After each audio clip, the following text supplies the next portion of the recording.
A local man is going to court to have himself declared alive. 65-year-old Kwame Sekou says he is the man who disappeared after leaving work in New York back in 1990. New at 5, 10 News reporter Michael Chen reveals the bizarre, forgotten journey that led him to San Diego.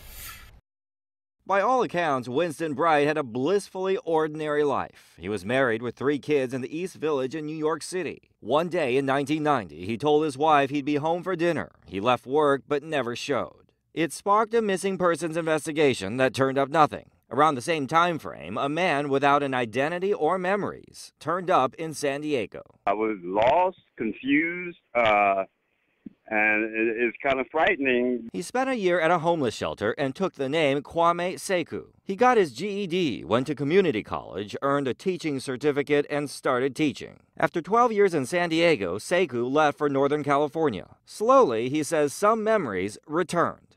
Dreams, waking memories, investigating those dreams and leads on the internet. 3 years ago, the search to find himself led him to the home of the missing Winston Bright, who had been declared legally dead. He was reunited with his family, including his children and grandchildren. Recently, he took a DNA test and petitioned the court to declare him alive so he could collect his pension benefit from his old employer, now owned by Verizon. It would be closure, yes.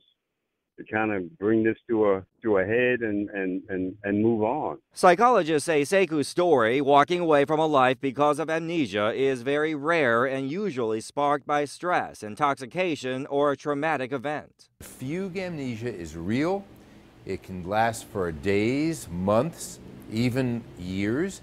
20 years is a very unusual pattern. Sekou says his memory is still fuzzy and can't recall what may have caused the amnesia. He recently retired and returned to San Diego.